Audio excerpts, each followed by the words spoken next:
하나님이 주시는 말씀입니다.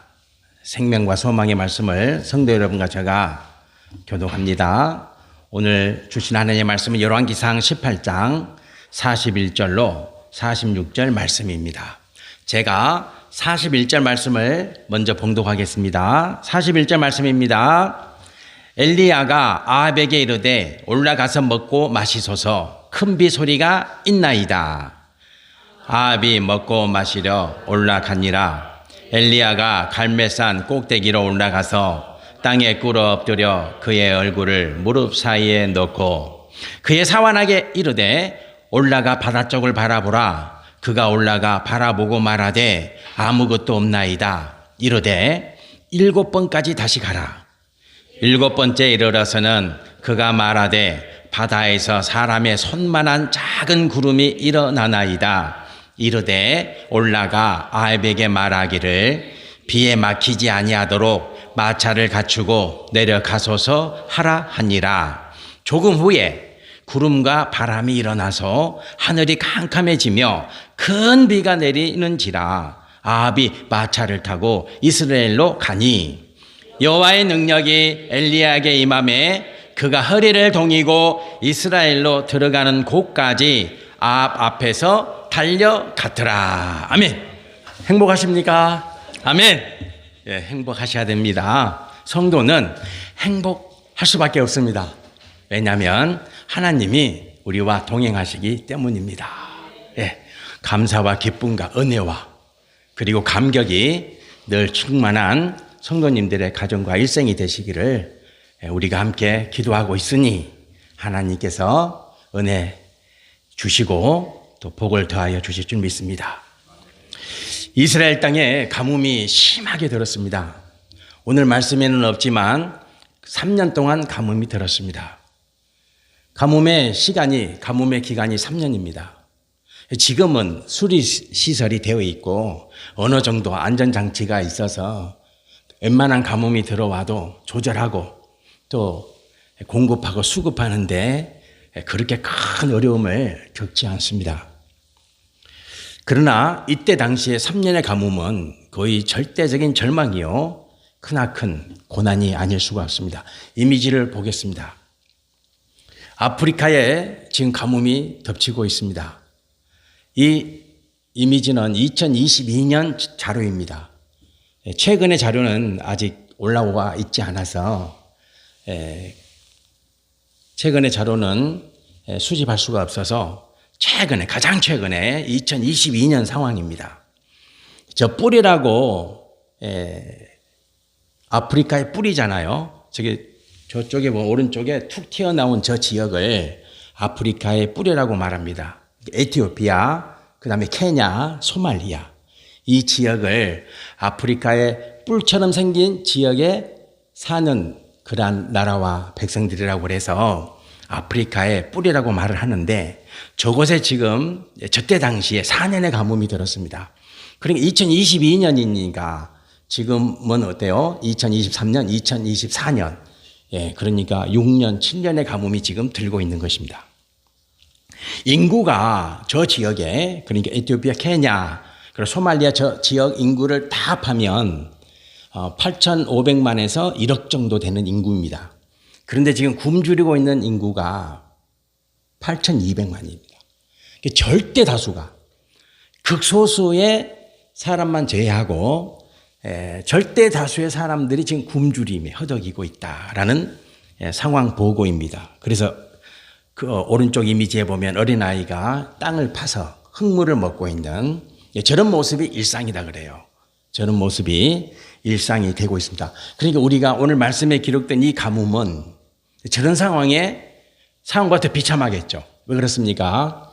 지금은 국제적인 도움도 받을 수 있고 어느 정도는 많지는 않지만 그래도 국제기구가 있어서 어려움이 생기면 원조를 하고 도움을 주는 그런 구조가 되어 있잖아요. 그죠? 예. 국제연합이 그런 역할을 하고 있고 또 그런 일과 그런 사역을 하는 이들이 참 많이 있기 때문에 최선을 다해서 돕고 있는 상황입니다. 그러나 오늘 말씀에 기록된 이스라엘의 상황은 저 모습보다 더 절망적이라고 생각하시면 되겠습니다. 이런 상황에서 엘리야가 이렇게 말합니다. 41절에 보겠습니다. 41절 말씀을 보면 엘리야가 아합에게 이르되 올라가서 먹고 마시소서 큰 비 소리가 있나이다. 이렇게 말을 하거든요. 3년 동안 비가 안 왔습니다. 그리고 나라가 비참하고 처참합니다. 그런데 엘리야는 뭐라고 말하냐면 비 온다 그렇게 말합니다. 그것도 말이죠. 잠깐 내리는 비가 아니라 어떤 비입니까? 큰 비 소리가 있다. 이렇게 아합 왕에게 말을 합니다. 확신입니다. 성도는 생을 살아갈 때 이 확신을 지녀야 합니다. 교회도 마찬가지입니다. 교회도 성도 여러분과 제가 확신을 지녀야 됩니다. 확신이 있어야 됩니다. 우리 가정은 반드시 하나님이 복을 주신다. 확신하십니까? 확신이야. 창세교회도 마찬가지예요. 성도 여러분들이 성전에 올라와 예배 드릴 때마다 하나님께서 창성의 제단을 기뻐하시고 복을 주신다. 이 확신이 있어야 됩니다. 이 확신을 우리는 뭐라고 말합니까? 믿음이라 그렇게 말을 하는 거예요. 이 확신을 우리는 믿음이라 그래요. 그러니까 믿음은 뭐냐면 내 능력을 의지하는 게 아니에요. 성도의 확신은 믿음에 근거하는 건데 믿음은 무엇에 기초하냐? 무엇에 기초합니까? 하나님의 능력이에요. 내 능력이 아니에요. 사람의 능력이 아니에요. 그래서 교회는 누구를 오직 의지해야 됩니까? 하나님을 의지해야 되는 거예요. 사람을 의지하면 안 돼요. 사람을 의지하면 안 돼요. 성도는 이 진리를 잊으면 안 돼요. 성도는 사업을 꾸려도 하나님의 능력으로, 성도는 자녀를 양육해 갈 때도 오직 하나님의 은혜로. 왜? 하나님의 능력 안에서 능치 못함이 없으니까. 그런 믿음으로 오늘 엘리야가 아합에게 말하는 거예요. 큰 비 소리가 있다. 큰 비 소리가 있다. 자, 성도 여러분들, 믿음에 반하는 게 뭡니까? 믿음에 반하는 거. 의심입니다. 의심. 말씀을 보시겠습니다. 마가복음 11장 23절에 예수님이 말씀하십니다. 예수님 뭐라고 말씀하시냐면 내가 진실로 너에게 이르노니 누구든지 이 산더러 들리어 바다에 던지라 하며, 그 말하는 것이 이루어질 줄 믿고 마음에 의심하지 않으면 어떻게 된다고요? 그대로 된다는 거예요. 그러니까 여기 산이 있어요. 그리고 저쪽에 바다가 있겠죠. 예수님이 저 산을 가리키고 저쪽에 바다를 가리키는 거예요. 예수님은 항상 어디에서 말씀을 많이 전하셨어요?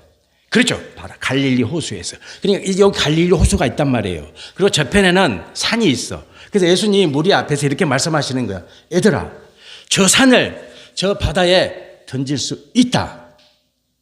너희들이 뭐가 있으면? 믿음만 있으면. 그 말씀은 무슨 말씀이에요? 아니, 저기 산이 있는데 저 산을 어떻게 바다에 던질 수 있어요? 말이 됩니까? 믿음은 그런 거예요. 믿음은 단 1%도 의심하지 않는 거예요. 그게 믿음이에요. 성도 여러분들이 어떤 일을 할 때 믿음으로 하세요. 믿음으로. 믿음의 믿음. 그것은 하나님의 능력을 의지하는 거예요. 저 산이 어떻게 던지라 그래서 저 바다에 들어갈 수 있어요. 그 말은 뭐냐면 절대 믿음이에요. 절대 믿음. 세상 사람들이 말하면 야, 말이 되냐? 이렇게 말하죠. 그러나 성도는 그렇게 말하면 안 된다는 거예요. 세상 사람들은 야, 말이 될 말을 해야지. 저 포크레인으로 저거 100년을 해도 저 산이 저 바다에 들어가겠냐? 말도 안 돼. 세상은 그러죠, 당연히. 왜? 세상은 사람의 능력을 보니까, 포크레인의 능력을 보니까, 기계의 문명을 보고 물질의 능력을 보니까 불가능하다 말하죠. 그러나 성도는 아니에요. 성도는 하나님의 능력이에요. 하나님의 능력은 우주 만물, 천지 만물을 창조하신 능력이죠. 여러분과 저를 지어낸 능력이에요. 하나님의 능력이 얼마나 커요. 저는 가끔씩 과학 공부를 합니다. 과학 공부를 할 때마다 막 깜짝 놀라죠. 깜짝 놀라죠. 신비하지 않습니까? 지구가 돈다, 자전을 한대, 공전을 한대. 그래요. 그건 다 여러분들이 알죠. 저는요, 고백하건대 최근에 태양이 우리 은하계를 공전한다는 것은 또 처음 들어봤네. 처음 들었어요. 시속 275km로 우리 은하를 태양이 돌고 있어요. 근데 그 태양이 돌고 있는데 태양 주변을 지구가 또 돌고 달도 돌고 그 따라가고 있는 거예요 지금. 깜짝 놀라죠. 와, 이게 우연이냐고. 이게 우연이에요? 여러분 존재라고 하는 존재 그 자체만으로도 얼마나 신비해요. 그렇지 않습니까? 예. 여러분들이 그걸 앞에 서가지고 야, 너 참 신비스럽다. 매일 한 번씩 그렇게 하세요.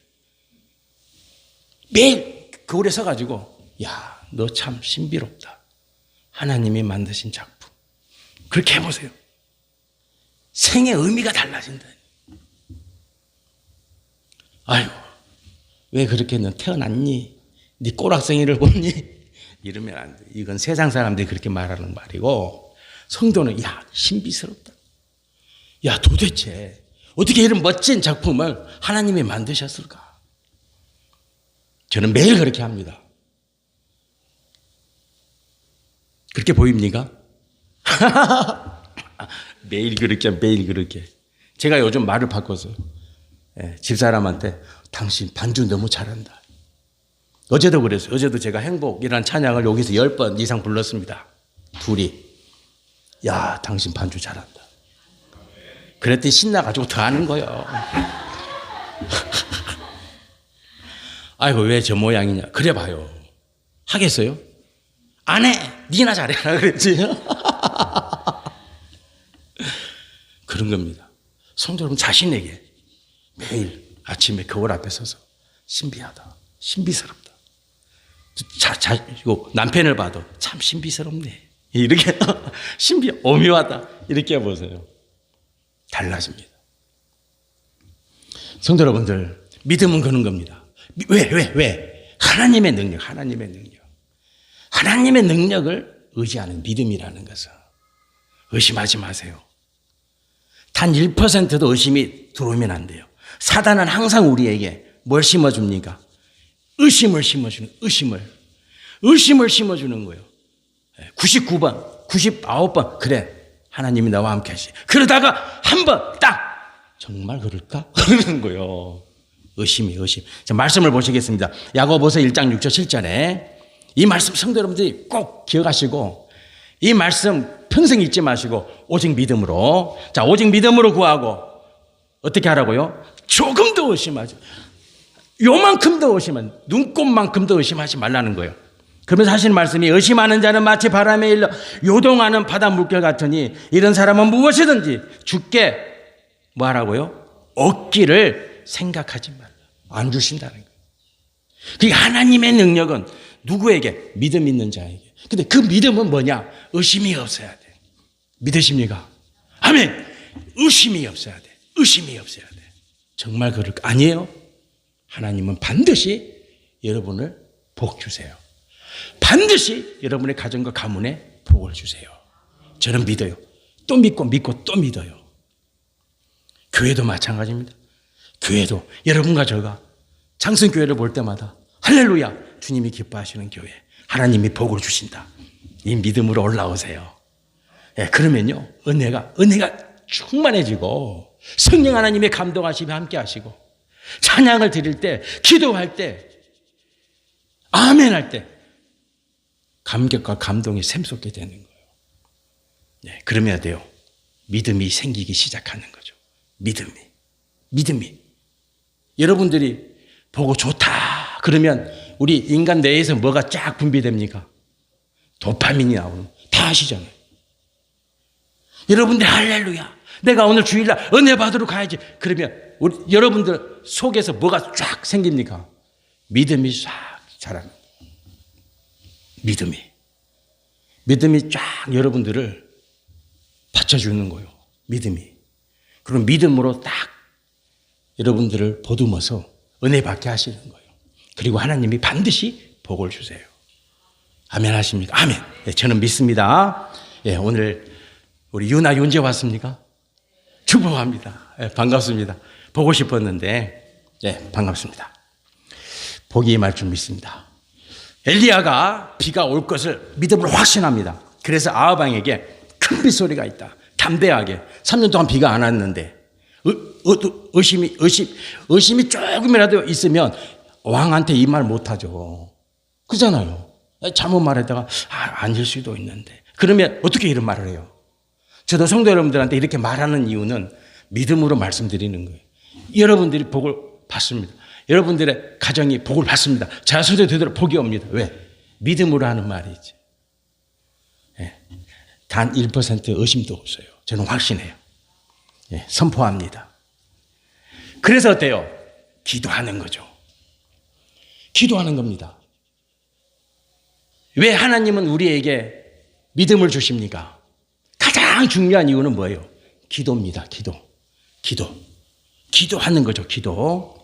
자, 그런데 여러분들 생각해 보세요.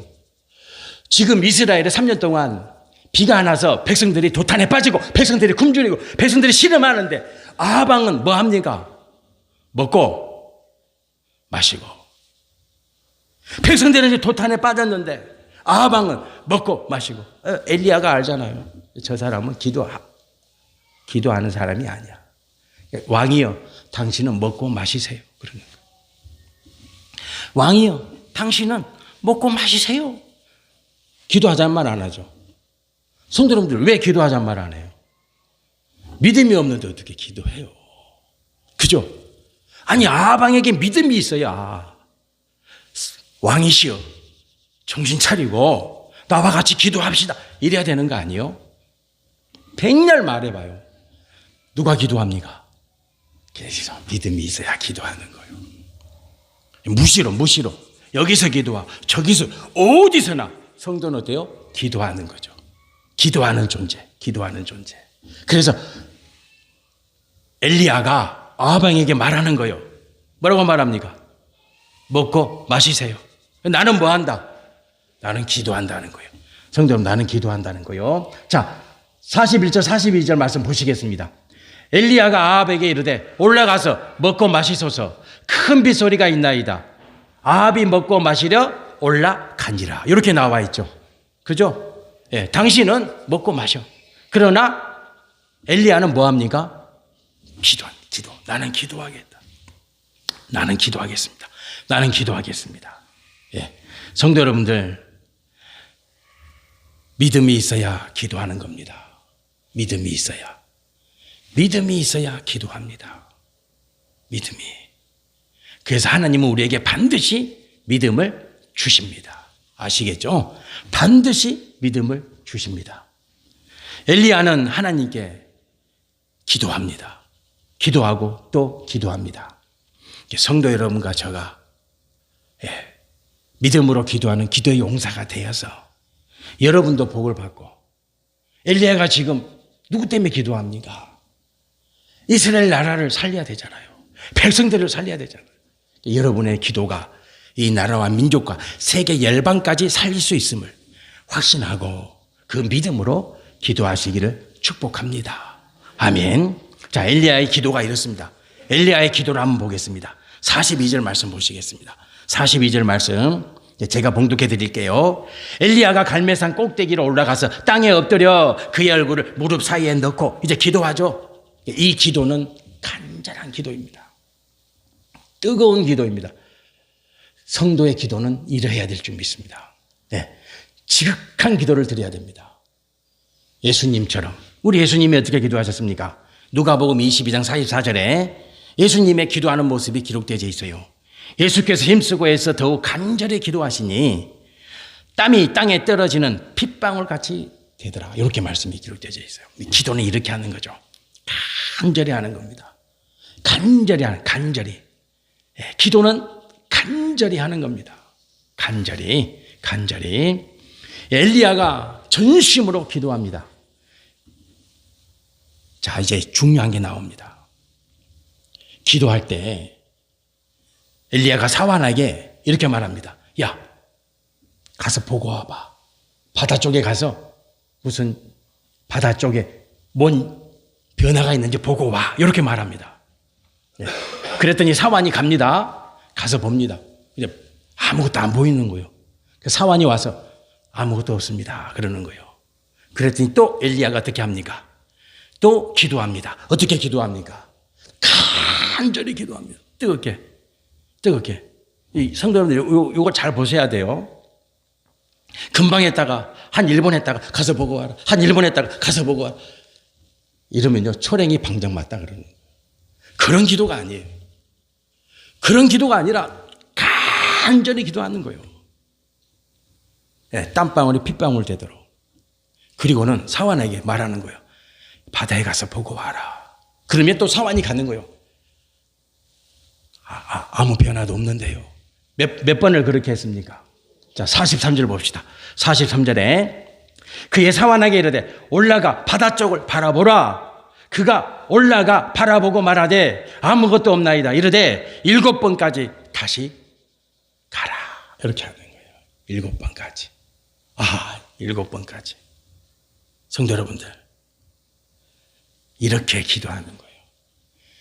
성도 여러분들, 기도는 언제까지 한다? 응답받을 때까지 하는 거예요. 하나님의 응답이 올 때까지. 기도는 그렇게 하는 겁니다. 기도는 하나님의 응답이 임할 때까지 하는 것입니다. 아시겠죠? 예, 기도는 그렇게 하는 거예요. 포기하지 마세요. 1년 하셨어요? 응답이 없어요? 포기하지 마세요. 또 하세요. 1년이 지났어요? 또 응답이 없어요? 또 하세요. 저도 계속하고 있어요. 성도 여러분들, 그게 믿음이에요. 예. 누가, 어떤 성도가 기도하다가 멈춥니까? 의심하기 때문에 그래요. 아니요. 기도하는 거요. 하나님의 응답이 올 때까지. 하나님의 응답이 임할 때까지. 성도 여러분들, 그런 기도 들으시기 바랍니다. 그러면 하나님은 어떻게 응답하시냐?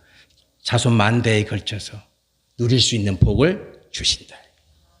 저는 믿습니다. 그래서 기도합니다. 예, 절대 포기할 수 없습니다. 엘리야의 기도가 계속되고 있습니다. 엘리야의 기도가 자, 한 번, 두 번, 세 번, 네 번, 다섯, 7번. 44절에 보겠습니다. 44절 말씀 우리 같이 한번 봉독하겠습니다. 중요한 말씀이니까 44절 같이 봉독합니다. 7번째 이르러서는 그가 말하되 바다에서 사람의 손만한 작은 구름이 일어나나이다. 아멘. 얼마만 한다고요? 손만해. 이 손바닥만해. 요 손만해. 요만한 구름이 생겨서 바다 저쪽에 바다를 보니까 그 바다가 지금 어디예요? 바다가 당연히 지중해 그쪽이겠죠. 예, 그 갈멜산에서 보면은 바다가 보이니까 그 요만 손바닥만한 구름이 딱 보였어요. 그 딱 와가지고 오 선지자요. 손만한 구름이 보이면 손만한 구름. 하나님은 뭘 보여주십니까? 기도할 때 징조를 보여주십니다. 예. 제가 얼마 전에 차를 타고 이제 딸을 학원에 밤에 이제 밥 먹고 학원에 데려다 줍니다. 근데 아빠 잠깐 한 바퀴 합시다 그러는 거예요. 그래서 한 바퀴 한 루트가 있어요. 네, 잠깐이지만 이렇게 한 바퀴 하러 가는데 막 저는 그런 경험 처음 해봤어요. 요 한 바퀴 하는데 저 비천 쪽에 가는 길이 있잖아요. 달방댐 가는데 다 아시죠? 네, 그쪽으로 가서 이제 그 루트가 있어. 한 10분 정도 가는 그 딸하고 저만의 그 루트가 있어요. 그래서 여기 가는데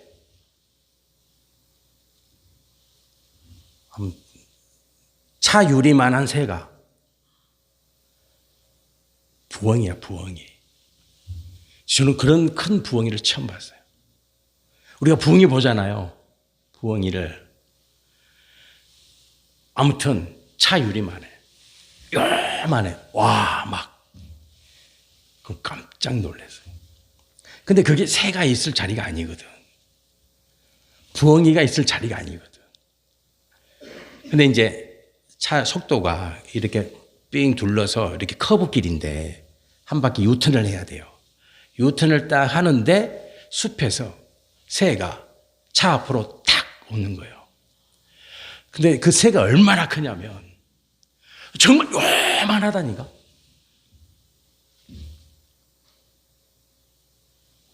그런 큰 새는 처음 봐요. 얼마나 놀랐겠어요. 그때 제가 아멘! 아멘. 그럼 부엉이는 뭘 상징합니까? 부와 귀를 상징하는. 부와 귀를 상징해요. 제가 하나님 사인으로 받았어요. 아멘. 아멘. 하나님이 복을 주신다. 장성교회와 성도의 가정에 복을 주신다. 반드시 복을 주신다. 왜 제가 이런 말을 하냐면, 우리 목사님 뭐야 그러지 마세요. 하나님은 징조를 보여주세요. 제가 말씀드렸잖아요. 제 다리 수술할 때 혹시 못 들으신 분들이 계실까 봐. 수술실 들어가는데 수술실 들어가면 다 의사들이 이제 전문의들이 다 케어를 합니다. 의사 가운을 입어요. 다 하얀 가운이야. 복도를 지나가는데 불빛이 너무 막 그 수술실 들어가는 복도 너무 환하니까 잠깐 눈이 부셔서 그때 파란 옷을 딱 입고 주님이 다리를 싹 몸짓이 굉장히 크셨어요. 오시던 내 다리를 수술할 다리를 샥 만지고 가시는 거예요. 아멘. 주님이 도우신다. 첫 번째는 그랬어요. 두 번째는 제가 이야기했죠. 수술실 딱 들어가는데 하나님이 어떤 사인을 보여주실까? 기대가 되잖아요. 그럼 이제 수술실 바로 들어가야 되는데 근데 그때 어린 꼬마가 3살쯤 되는 꼬마가 손가락을 다쳐가지고 손가락을 그래서 선생님 간호사한테 제 손가락 잘라지는 거예요 그러는 거예요. 아니야. 의사 선생님이 잘 고쳐주실 거야. 치료해 주실 거야. 왜 사인을 안 보내주시지? 이제 저 수술 문턱을 넘어가면 이제 마취하고 이제 수술해야 됩니다. 왼쪽 다리, 오른쪽 다리, 왼쪽 다리 그랬으니까. 문턱을 딱 넘는데 뭐라 그랬다고요? 딸의 이름을 엄마가 부르는 거예요. 은총아! 그러는 거예요. 그 순간에 딸의 이름이 은총이에요. 은총이 뭡니까? 하나님의 다함이 없는 사랑이에요. 그게 징조예요. 징조. 하나님은 징조를 보여주세요. 손바닥만한 거. 성도 여러분, 기도도 하실 때 이 징조를 하나님은 반드시 보여주세요. 하나님이 너와 함께 하신다. 하나님이 너의 기도를 보고 계신다. 듣고 계신다. 뭘 보여주신다고요? 징조를 보여주신다. 성도는 그 징조에 민감하셔야 돼요. 반드시 보여주신다니까요. 왜? 우리의 연약함을 아십니까? 우리의 연약함을. 그래서 기도를 계속 끌고 가시는 하나님은 성도 여러분들에게 기도하실 때 징조를 보여주세요. 그 징조를 통해서 하나님이 나와 함께, 하나님 나를 돕고 계신다. 하나님이 장성교회와 함께, 장성의 성도와 함께 하신다. 고백하게 하시고 계속 기도하게 하시는 거예요. 징조를 통해서 끌고 가시는 거예요. 아시겠죠? 하나님의 방법이에요. 기도하실 때 징조에 민감하셔야 돼요. 그 징조를 딱 붙잡아야 돼요. 그리고 계속 기도하셔야 돼요. 복이 옵니다. 아멘. 두고 보세요. 제 말이 맞는지. 맞아요. 곧 그날이 옵니다. 저는 믿습니다. 이제 말씀을 마무리하겠습니다. 자, 사환으로부터 징조를 받습니다. 징조를 봤어요. 징조를. 그러니까 하나님의 말씀은 이런 사건들을 말씀이니까 짧게 단축해서 기록해 놨잖아요. 그러니까 그것들을 성도 여러분들이 말씀을 묵상할 때 이 시간적인 배경과 상황을 잘 보셔야 돼요. 그래서 이제 딱 손바닥 봤어요. 그랬더니 딱 안 거예요. 야, 이제 뭐다? 비가 온다. 보세요. 그 손바닥만한 구름을 딱 보고, 야, 이제 큰 비가 온다. 알잖아요. 알아요. 그래서 이렇게 말하는 거예요. 44절에 일곱 번째 이르러서는 그가 말하되 바다에서 사람의 손만한 구름이 일어났습니다. 그랬더니 야 올라가 아합에게 말하기를 비에 막히지 않도록 마차를 갖추고 내려가서서 하라 하시니라. 이렇게 말을 하는 거예요. 비가 오니까 이제 빨리 내려가야 돼. 산에서 먹고 마시고 있는 아합 왕을 이제 빨리 이제 돌려보내야 돼. 그 일을 하는 거죠. 자, 45절 말씀 보시겠습니다. 이제 결론입니다. 어떤 일이 일어나냐? 45절 우리 같이 한번 봉독해 보겠습니다. 조금 후에 구름과 바람이 일어나서 하늘이 캄캄해지며 큰 비가 내리는지라. 아멘. 성도 여러분들 잊지 마셔야 돼요. 이 말씀에서 가장 중요한 말씀을 꼭 기억하셔야 돼요. 그 말씀은 뭐냐면 조금 후에요. 먼 날이 아니에요. 하나님의 시간 안에서는 뭐라고요? 조금 후에요. 곧 응답이 온다는 거예요. 성도는 이 말씀을 잊으면 안 돼. 성도 여러분과 제가 왜 이리 오래도록 응답이 없을까? 아니라니까요. 하나님의 시간 안에서는 뭐라고요? 조금 후에 이제 곧 이런 의미예요. 조금 후 이제 조금 남았어. 조금 남았어. 성도 여러분들 이 말씀이 여러분들을 저를 단지 하나님이 이루하시기 위해서 하신 말씀이 아니라니까요. 하나님의 시간 안에서는 모든 것들이 다 뭐예요? 조금 후에 복이 옵니다. 이제 여러분과 제가 간증할 날이 와요. 간증하실 날이. 하나님이 조금 후에 나에게 이런 복을 주셨다. 믿으시기 바랍니다. 조금 후에 옵니다. 기도드리겠습니다. 할렐루야. 하나님 아버지 감사합니다. 아버지 믿음으로 삽니다. 그래서 오늘 성전에 올라와 믿음으로 예배드리고 믿음으로 기도하고 믿음으로 말씀에 아멘하는 우리 창성교회 성도를 주께서 기뻐하십니다. 창성의 제단을 기뻐하십니다. 그래서 조금 후에 복이 옵니다. 하나님 아버지 기도할 때 피곤치 않게 하시고 징조를 보여주실 때 그 징조 가슴에 딱 담고 더 뜨겁게 더 간절히 기도하여서 조금 후에 주시는 하나님의 복 누리게 하옵소서. 예수님 이름으로 기도드립니다. 아멘.